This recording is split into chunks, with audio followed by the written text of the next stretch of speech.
I stumbled into the town of Elmswood on a foggy evening, my car sputtering and finally giving up as I coasted to a stop near the town's edge. The quaint, picturesque town seemed straight out of a storybook, with its cobblestone streets and charming cottages. I had planned to stay only for a quick refuel and stretch my legs, but something about the place pulled me in. As I stepped out of my car, I was greeted by a smiling man in a tweed suit holding a lantern. "Welcome to Elmswood. You must be our new guest," he said with an almost unsettling cheerfulness. His eyes twinkled with a friendliness that felt a touch too practiced. I nodded and asked for the nearest gas station.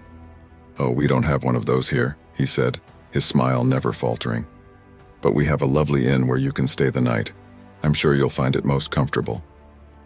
I hesitated, but the thought of spending a night in a cozy inn sounded better than being stranded on the side of the road. The man led me through winding streets, each turn more enchanting yet eerily silent. The streetlights flickered in the mist, casting long shadows that seemed to dance with the fog. When we arrived at the inn, the exterior was even more charming than I had imagined. The woodwork was intricately carved, and the windows glowed warmly from within. I was greeted by an elderly woman with a soft, grandmotherly demeanor who introduced herself as Mrs. Whitaker. "We're so glad you could join us," she said, her voice soothing but with an edge of something I couldn't quite place. As she showed me to my room, I noticed how immaculate and well-kept everything was. There was an old-fashioned key with a brass tag that read, "Room 7. She left me to settle in, promising that dinner would be served at 7. The clock on the wall ticked loudly, and I realized with a start that I had no idea where the nearest town was. I was in fact completely cut off. The room was cozy but had an unsettling stillness about it. I tried to shake off the unease and decided to explore the town before dinner. As I walked through the empty streets, the houses seemed to watch me with their darkened windows. Every once in a while a resident would smile and wave, but their smiles never reached their eyes. The feeling of being observed grew stronger, like I was a spectacle on display. The final straw came when I found myself back at the inn's front steps, with the sun setting and casting an eerie orange glow across the town.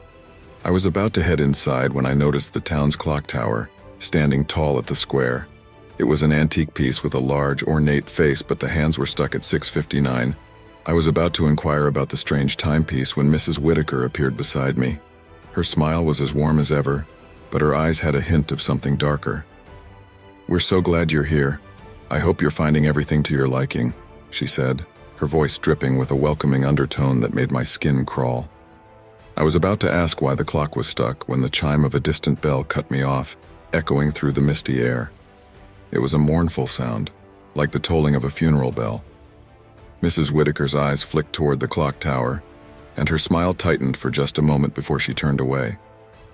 "Dinner is served," she said, her voice now carrying a note of urgency. As I followed her back inside, a shiver ran down my spine. Something was terribly wrong with this town, and I had a feeling I was about to find out what. Dinner at the inn was as charmingly unsettling as everything else in Elmswood. The dining room was adorned with antique furniture, lace curtains, and a roaring fireplace that cast flickering shadows on the walls. The aroma of roasted meats and baked goods filled the room, and despite my growing unease, my stomach growled in anticipation. Mrs. Whitaker led me to a table set for one, but soon other guests began to trickle in. They were all impeccably dressed in vintage clothing that seemed oddly out of place for the modern world. They greeted me with polite nods and warm smiles, though their eyes never quite met mine. The food was delicious, perhaps too delicious. Each dish was exquisitely prepared with flavors that danced on my tongue. I was just starting to enjoy the meal when a peculiar event occurred. The clock on the wall chimed again, but this time the sound was accompanied by a sudden hush that fell over the room. The other diners froze mid-bite, their eyes fixed on the clock as though waiting for something. I glanced at the clock. It was stuck at 7:30. The silence stretched uncomfortably, and I could feel the weight of the residents' gazes on me. Mrs. Whitaker's face was blank, her eyes flickering nervously as she surveyed the room. The moment the chime ended, the normal chatter resumed, as if nothing had happened. I tried to ignore the unsettling atmosphere and continued eating, but the strange behavior of the townspeople gnawed at me. I noticed that none of the other guests seemed to touch their drinks, and their plates were left mostly untouched. As dinner wound down, Mrs. Whitaker approached me with a friendly smile. "I hope you enjoyed your meal. We have a lovely evening planned for you," she said, her tone almost too sweet. Curiosity got the better of me. "What's the special evening event?" I asked, trying to keep my voice casual. Her smile widened. "Oh, just a little gathering. It's our town's tradition to welcome new guests with a special celebration. You'll love it." I couldn't shake the feeling that there was more to this celebration than she was letting on.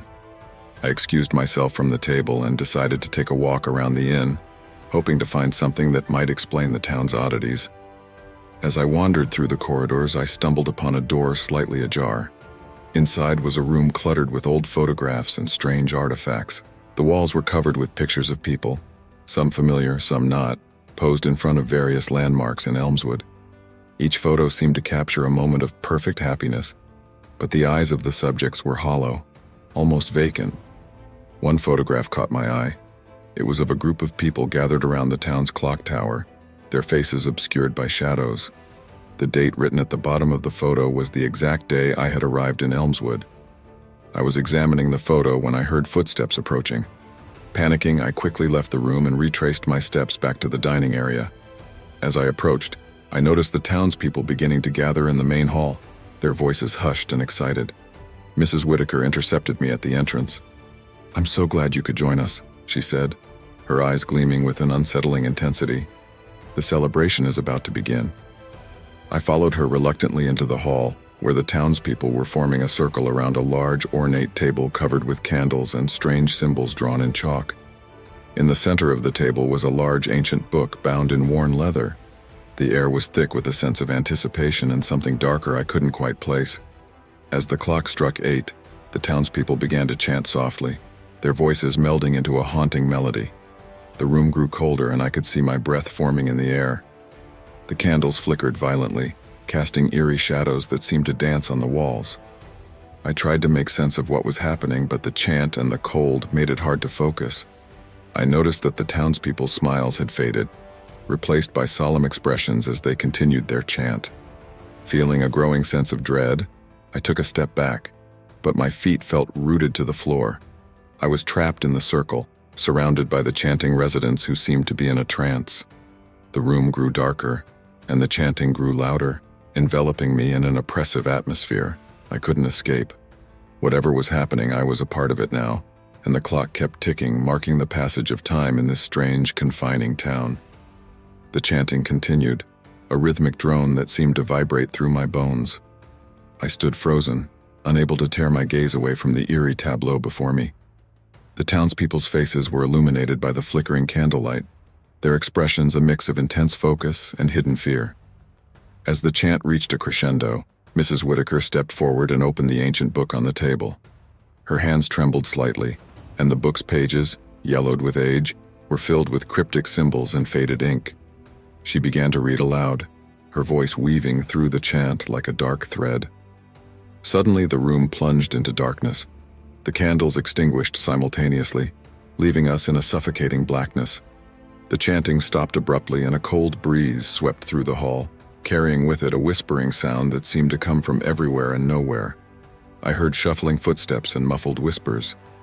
Panic surged through me and I groped for a way out, but my feet felt glued to the floor. The cold grew more intense and I could see my breath in short, misty puffs. A light flickered on, revealing a tall figure standing at the center of the circle. The figure was shrouded in a dark cloak, its face hidden in shadow. The atmosphere grew heavy, almost tangible, as the figure began to speak in a language I couldn't understand. The townspeople's faces were illuminated by the figure's eerie glow, their expressions a mix of fear and reverence. I tried to back away, but the circle seemed to pulse with a dark energy, pushing me towards the center. The figure's voice grew louder, and the air thickened with an oppressive force. The symbols on the table began to glow with a ghostly light, casting strange, shifting patterns on the walls. In the midst of the ritual, one of the townspeople, a young woman with a pallid complexion, broke away from the circle and collapsed on the floor, her body convulsing violently. The others rushed to her side, their faces a mask of terror and sorrow. The cloaked figure raised a hand and the room fell into an eerie silence. The convulsing woman's body lay still, and the townspeople looked up at the figure with a mixture of hope and dread. The figure spoke again, its voice carrying a tone of finality. The words were incomprehensible, but they were filled with a sense of foreboding. I couldn't take it anymore. My heart raced, and I pushed through the crowd, making my way towards the exit. As I reached the door, a hand grabbed my arm. I turned to see Mrs. Whitaker's face, now lined with deep worry. "You mustn't leave," she pleaded. "It's too late for that." Ignoring her, I wrenched free and dashed into the hallway. The cold seemed to follow me, seeping through the walls and floor. I raced through the dimly lit corridors, my breath coming in ragged gasps. The clock tower's chime echoed through the house, each toll a reminder of the time slipping away. I reached the front door of the inn, but it was locked tight. I pounded on it, desperation mounting. The townspeople's voices grew louder behind me, their chanting resumed, and I could hear the shuffling of feet as they approached. With no other option, I turned to the back of the inn, hoping for an escape. I found a small door leading to a garden, overgrown with tangled vines and thorns. I pushed through, tearing at the foliage, and stumbled into the garden. The moonlight illuminated the garden's eerie beauty, with statues and fountains that seemed to watch me with unblinking eyes. I followed a narrow path that led deeper into the garden, hoping it would take me to freedom. As I turned a corner, I was confronted by a horrifying sight. A circle of strange symbols etched into the ground, and a large stone altar at the center. The altar was stained with dark, dried blood, and the air around it was thick with an oppressive energy. I heard a rustling behind me and turned to see the townspeople emerging from the inn, their faces illuminated by the eerie light of the moon. They were moving with a purposeful, almost predatory grace. I realized with a jolt that they were closing in on me, and I was trapped between the altar and the encroaching townspeople. Desperation clawed at me as I searched for any way out. The garden seemed to stretch endlessly, a labyrinth of shadows and creeping dread. The townspeople's chanting grew louder, and I knew I had to find a way to escape before it was too late. With the townspeople closing in, I had to act quickly. My mind raced as I darted past the stone altar, the oppressive energy of the garden weighing heavily on me. The narrow path seemed to twist and turn, each corner revealing more dark statues and symbols that seemed to pulse with a sinister energy. I spotted an old shed at the edge of the garden, its wooden walls covered in creeping ivy. It looked ancient and weather-beaten, but it was my only hope of finding a way out. I dashed towards it, pushing through the tangled foliage and yanking the door open. The hinges creaked ominously and I stumbled inside. The shed was filled with dusty old tools and forgotten furniture, but my attention was immediately drawn to a large, ornate chest in the corner. Its surface was engraved with intricate patterns, similar to the symbols I had seen around the garden. I could hear the chanting growing louder outside, a reminder of the imminent danger. I approached the chest with trembling hands and tried to open it. The lock was old and rusty, but with a few desperate twists it gave way. Inside, I found a collection of old manuscripts and faded photographs. Among them was a leather-bound journal with a worn cover. I opened the journal and my heart sank as I began to read. It detailed the history of Elmswood, a town that had been founded centuries ago by a group of settlers who had made a dark pact. The journal described a ritual performed every year to ensure the town's prosperity and to keep an ancient entity at bay. The ritual required a sacrifice to maintain the town's facade of tranquility. As I turned the pages, I saw drawings of the very symbols that adorned the altar and the garden. The descriptions of the ritual were horrifying. Each year, a guest was chosen to be part of the ceremony, ensuring the town's survival. Those who discovered the truth or tried to leave were doomed to become part of the town's dark tradition. Panic surged through me as I realized the extent of the danger I was in. I had been brought here to be the sacrifice, and the townspeople were preparing for the ritual. I needed to find a way to escape before it was too late. Suddenly, I heard a noise outside the shed. I turned to see a figure approaching, a man with a lantern, his face hidden in the shadow. I grabbed the journal and hurried to a small window, peering out to see if I could make out who it was. The man was moving deliberately, and his presence sent a chill down my spine. I needed to find another way out. I searched the shed frantically, looking for anything that could help me escape. Among the clutter, I found an old shovel and a small pickaxe. With a sense of grim determination, I decided to dig my way out, hoping there was an escape route beneath the shed. I started digging frantically, the ground crumbling beneath the shovel as I worked. The chanting grew louder, a constant reminder of the approaching ritual. I could hear the footsteps outside, growing closer with each passing moment. After what felt like hours, I struck something solid. I brushed away the dirt and found a small hidden door leading into the ground. My heart raced as I pried it open and descended into the darkness. The passage was narrow and dank, with a low ceiling that forced me to crouch. The air was thick and musty, and the sound of my own breathing echoed in the confined space. I moved cautiously, the flickering light from the lantern casting eerie shadows on the walls. As I ventured deeper, the passage twisted and turned, eventually opening into a larger chamber. The chamber was filled with strange symbols and ancient relics, a forgotten crypt that seemed to hold the town's dark secrets. At the center of the chamber was a large stone altar, similar to the one in the garden, but much older and more elaborate. On the altar were a series of old dusty books and scrolls. I approached them cautiously, my eyes scanning the text for any clues about how to escape. Among the books was a small leather-bound volume with a detailed description of the ritual, including instructions for breaking the cycle. I read the instructions carefully. It described a way to end the town's dark pact by performing a counter-ritual. The process was complex and required specific items, but it was my only hope of breaking free. I gathered the necessary items from the chamber, hoping to complete the ritual before the townspeople discovered my absence. With the items in hand, I retraced my steps back to the shed, determined to perform the counter-ritual and escape from Elmswood. The clock was ticking, and the ritual was drawing closer. I had to act quickly to save myself and uncover the town's dark secret. I returned to the shed, clutching the items I had gathered from the hidden chamber. The chanting outside had reached a fever pitch, and the oppressive atmosphere seemed to close in on me. My hands trembled as I set up the necessary components for the counter-ritual on the floor of the shed. The process described in the journal was intricate. It required drawing specific symbols on the ground, each representing a different aspect of the town's dark pact. With the items I had collected, a vial of salt, a bundle of herbs, and a piece of ancient parchment, I began to carefully mark out the symbols in a pattern described in the book.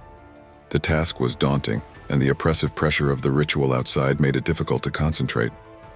As I worked, I could hear the townspeople's chanting growing louder, their voices melding into a haunting symphony. The ground seemed to vibrate with their dark energy, and the temperature in the shed dropped even further. Once the symbols were drawn, I had to perform a series of incantations from the leather-bound volume. I spoke the words as clearly as I could, my voice trembling in the cold air. The incantations were in an ancient language, and as I recited them, I could feel a strange, tingling sensation in the air, as if the very fabric of reality was shifting. As I finished the final incantation, I heard a loud crash outside. The door of the shed burst open, and the figure I had seen earlier, the man with the lantern, stood in the doorway. His face was obscured by shadows, but his presence radiated an aura of malevolent authority. "Stop this madness," I shouted, but the man's expression remained unreadable. He stepped into the shed, his lantern casting an eerie light on the symbols I had drawn. The man approached me with deliberate, measured steps. "You cannot stop what has already begun," he said in a low, cold voice. "You were brought here to fulfill a purpose, and that purpose will be fulfilled." Panic surged through me. I couldn't let the counter-ritual be disrupted now. I reached for the vial of salt and threw it towards the man, hoping to buy myself some time. The salt hit the ground, creating a shimmering barrier that seemed to momentarily halt his advance. The man paused, seemingly taken aback by the barrier. I seized the opportunity and continued the incantations, focusing all my energy on completing the ritual. The symbols on the ground began to glow with a faint, otherworldly light, and the temperature in the shed grew warmer. The man's face contorted with anger and frustration.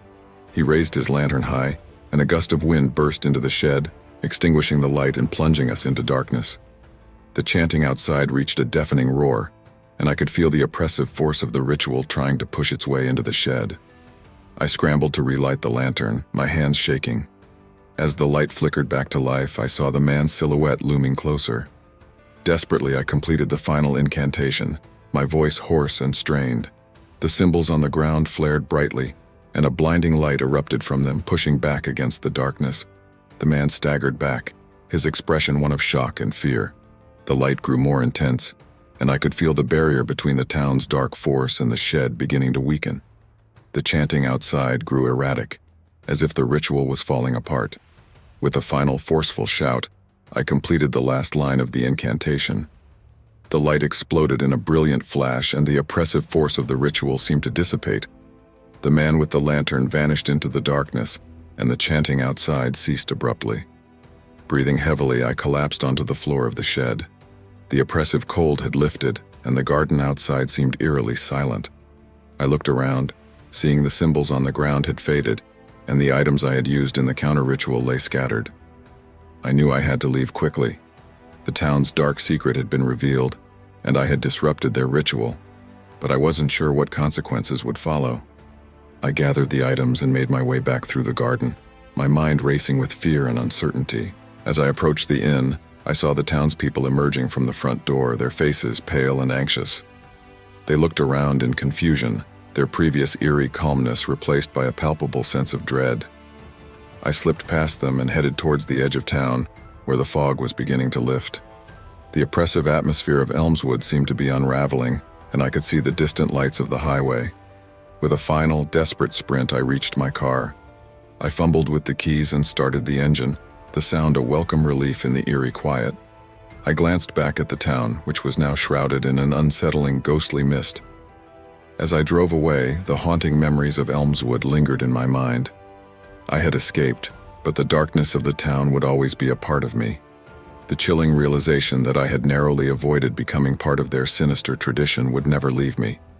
I drove away from Elmswood, the town's eerie mist still clinging to the edges of my memory. The road ahead was empty, the silence of the night punctuated only by the hum of the engine. My hands gripped the steering wheel tightly, knuckles white with tension. The further I drove, the more I struggled to shake off the oppressive sense of dread that had settled over me. Every shadow by the roadside seemed to shift and whisper, every passing car a potential threat. I couldn't shake the feeling that something was still watching me, lurking in the darkness. I decided to pull over at a small rest stop, hoping to collect my thoughts and calm my racing heart. The rest stop was deserted, save for a flickering light and a single bench under a nearby tree. I parked and stepped out, the cool night air feeling oddly refreshing after the stifling atmosphere of Elmswood. As I sat on the bench, trying to steady my breathing, I noticed a small, weathered sign near the rest stop that read, "Welcome to Elmswood, population 10. My heart skipped a beat. How could this be? I had just left Elmswood, and yet the sign seemed to imply that the town was still there, still populated. I fumbled for my phone to check the map, hoping to confirm that I was indeed away from the town. The map showed no trace of Elmswood. It was as if the town had vanished from existence. I shook my head in disbelief, attributing it to exhaustion and stress. Just then, my phone buzzed with a new message. It was from an unknown number. My pulse quickened as I opened it, hoping it was not another prank. The message read, "Did you really think you could escape?" I stared at the screen, my heart pounding. I glanced around the rest stop, half expecting someone to be watching me. I responded with a terse, "Who is this?" The reply came almost instantly. "Elmswood has a way of finding those who leave. The pact is never broken so easily." A cold sweat broke out on my forehead. How could they have found me? I had disrupted their ritual, and now it seemed that something or someone was determined to make sure I paid the price. I quickly deleted the message and powered off my phone, hoping that it would somehow sever any connection to whatever was tracking me. I took a deep breath, trying to regain some semblance of calm. Before I could get back into my car, I heard a distant haunting melody carried by the wind. It was the same eerie chant I had heard during the ritual. I looked around, but the rest stop remained eerily empty. The chant grew louder, and I saw shadows moving in the periphery of my vision. Panic surged through me, and I sprinted back to my car, fumbling with the keys.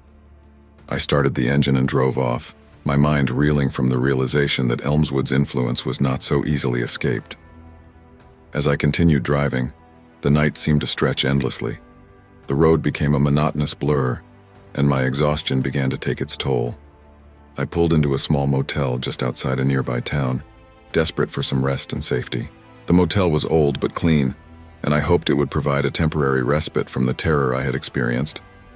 I checked in quickly, eager to get to my room and lock the door behind me. The motel clerk gave me a strange look but said nothing as he handed over the key. I made my way to the room, a small, dingy space with minimal furnishings. As soon as I closed the door and locked it, I felt a brief moment of relief. The nightmare of Elmswood seemed to be fading, and I hoped that I could finally get some rest. As I lay down on the bed, exhaustion overcame me, and I fell into a fitful sleep. But sleep brought no comfort. I dreamt of the townspeople, their faces twisted in a grotesque, chanting mass, reaching out to drag me back to Elmswood. I woke with a start, drenched in sweat.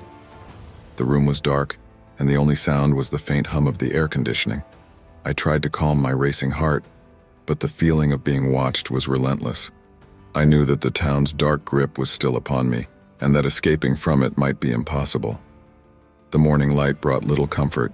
I packed my things quickly, determined to leave the motel and continue my journey. As I checked out, the clerk gave me an inscrutable look, as if he knew more than he was letting on. I left without a word, feeling the oppressive weight of Elmswood still lingering over me. As I drove away, I glanced at the rearview mirror, half expecting to see the town's mist following me. The road stretched out before me, and I hoped that by putting more distance between myself and the town, I might finally be free of its dark influence. But deep down, I knew that Elmswood would never truly let go. Its dark secret had been revealed, but its curse would forever be a part of me. The rest of the drive was a blur of exhaustion and fear. I navigated through unfamiliar roads, hoping that every mile I put between myself and Elmswood would lessen its hold on me. The sun was high in the sky, but the shadow of that town seemed to cling to me, an unshakable burden. I arrived at a small, bustling town with a sense of relief. The cheerful atmosphere and the normalcy of everyday life felt like a stark contrast to the dark nightmare I had escaped. I decided to stop for a meal and gather myself before continuing my journey. As I entered a cozy diner, the smell of coffee and fried food was a welcome distraction. I took a seat in a booth near the window and tried to relax. The waitress greeted me with a warm smile, and for a moment I allowed myself to feel a semblance of normalcy. But the relief was short-lived. As I looked out the window, I noticed a figure standing across the street. It was a man, dressed in dark clothing with a hat pulled low over his face. His posture was rigid, and he seemed to be watching the diner intently. I felt a chill run down my spine. I tried to shake off the feeling of paranoia and focused on my meal, but the sense of being watched lingered. The man remained outside, and I could see his shadow through the glass. Every time I glanced up, he seemed to be closer, though he never moved. When I finished eating, I paid the bill and left the diner. The man was no longer in sight, but the sense of unease had settled back over me.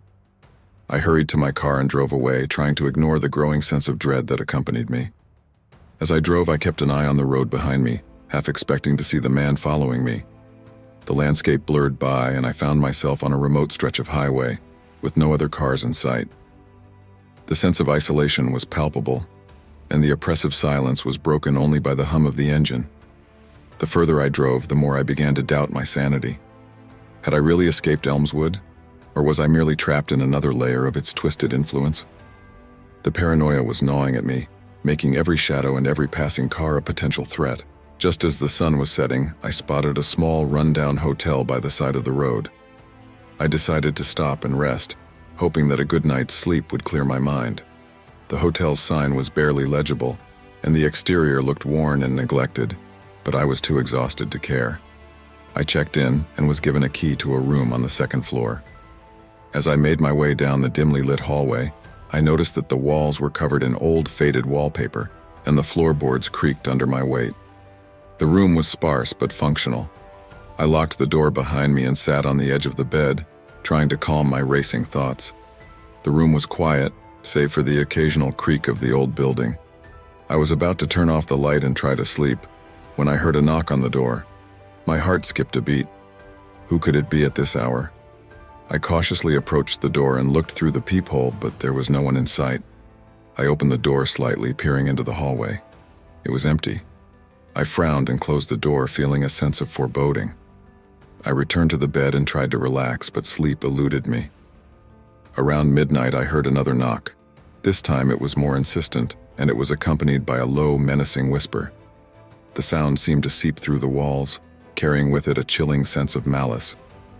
I got up and approached the door again, but the hallway remained empty. I was about to close the door when I noticed a strange, dark stain on the floor just outside my room. It looked like dried blood. Fear gripped me as I realized that I was not alone.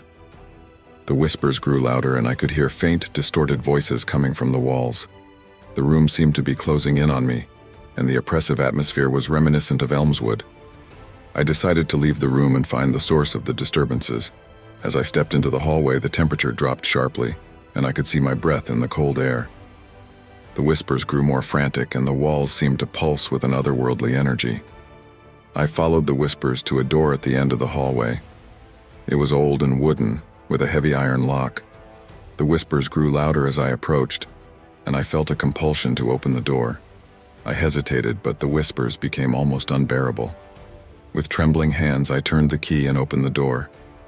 The room beyond was dark, and I could barely make out the shapes of old furniture and dusty objects. As I stepped inside, the door slammed shut behind me and the room was plunged into darkness. The whispers ceased abruptly and the silence was deafening. I fumbled for my phone to use its flashlight, but it had mysteriously gone dead. In the pitch-black room, I felt an overwhelming sense of dread. Something was watching me and the oppressive darkness seemed to close in. I reached out, trying to find a way out, but the room seemed to shift and distort around me. Suddenly, I felt a cold, clammy hand grip my shoulder. I spun around, but there was no one there. The whispers returned, now accompanied by a low, guttural growl that echoed through the room. Panic surged through me as I stumbled back towards the door. I felt the walls pressing in, the darkness almost tangible. With one final effort, I threw my weight against the door and it burst open, sending me crashing into the hallway. I scrambled to my feet and ran back to my room, slamming the door behind me. The whispers faded, but the sense of dread remained. I knew I had to leave this place, but fear held me captive. I spent the rest of the night on high alert, the darkness outside my window a constant reminder of the horrors that lurked beyond. The hotel was a twisted reflection of Elmswood's influence, a nightmare that had followed me from the cursed town. Morning arrived with a muted gray light filtering through the grimy window.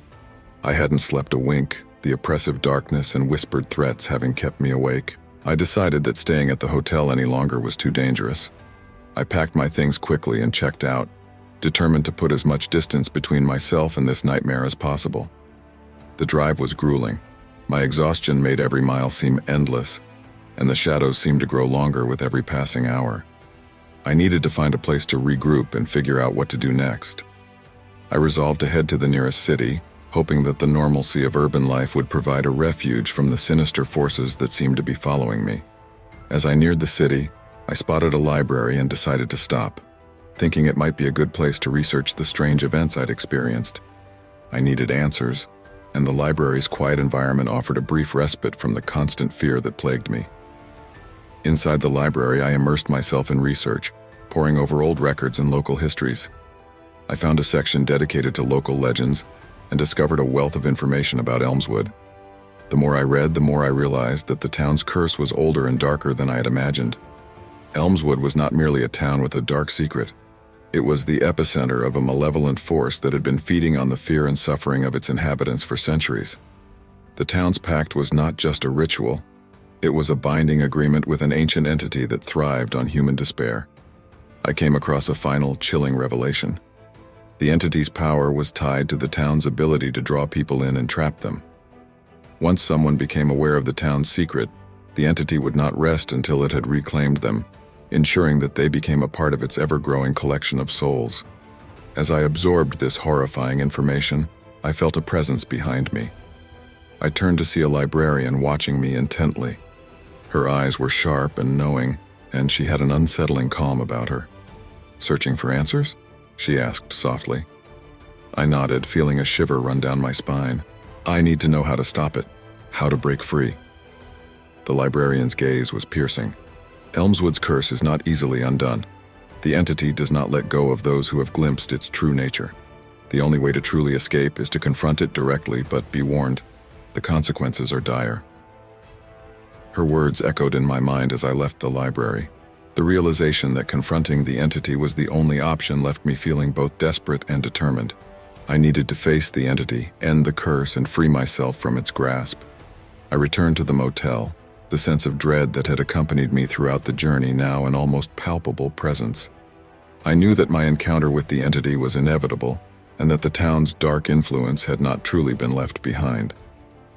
As night fell, I prepared for the final confrontation. I gathered everything I could use from my research and the artifacts I had taken from the hidden chamber in Elmswood. I was ready to face whatever awaited me. The town of Elmswood appeared as a ghostly silhouette on the horizon as I approached it. The mist had settled over it again, and the oppressive feeling of dread was almost overwhelming. I parked at the edge of town and took a deep breath, steeling myself for what lay ahead. As I stepped out of the car, the eerie silence of the town enveloped me. The streets were empty, the houses dark and foreboding. The oppressive mist seemed to swirl around me as I made my way towards the center of town.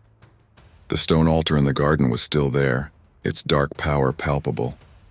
I approached it with a mixture of fear and determination. The symbols I had drawn during the counter-ritual were now faded, but I had prepared new symbols and artifacts to use in the final confrontation. The townspeople emerged from their homes, their faces expressionless and their eyes hollow. They formed a circle around the altar, their presence a reminder of the entity's control over them. The chanting began again, but this time it was different, more urgent and insistent. I performed the final ritual as described in the ancient texts. The symbols glowed with a brilliant light, and I could feel the entity's power beginning to weaken. The mist around the town seemed to lift, and the oppressive atmosphere began to dissipate. The townspeople's expressions shifted from hollow to frantic as the entity's influence waned. Their eyes filled with a mix of fear and relief, as if they were awakening from a long, dark dream. Suddenly, a shadowy figure emerged from the mist. It was the entity, a monstrous presence of writhing darkness and malevolent eyes. It loomed over the town, its form shifting and pulsating with an otherworldly energy. I faced the entity with a mixture of terror and resolve. I completed the final incantations, channeling all my energy into breaking the entity's hold over the town. The symbols on the ground flared with blinding light, and the entity let out a deafening roar. With a final resounding crack, the entity was engulfed in the light, and its form disintegrated into nothingness. The mist around the town cleared, and the oppressive energy that had haunted Elmswood was lifted. The townspeople, now free from the entity's influence, looked around with expressions of shock and relief. They began to gather themselves, their once hollow eyes now filled with hope and gratitude. I felt a wave of exhaustion and relief wash over me. The nightmare was over, and the curse of Elmswood had been broken. I had confronted the entity and freed the town from its dark grip. As I left Elmswood behind for the final time, I felt a sense of closure. The journey had been harrowing, but I had faced the darkness and emerged victorious. The town, once a prison of fear and despair, was now free, and I could finally move on from the shadows that had haunted me.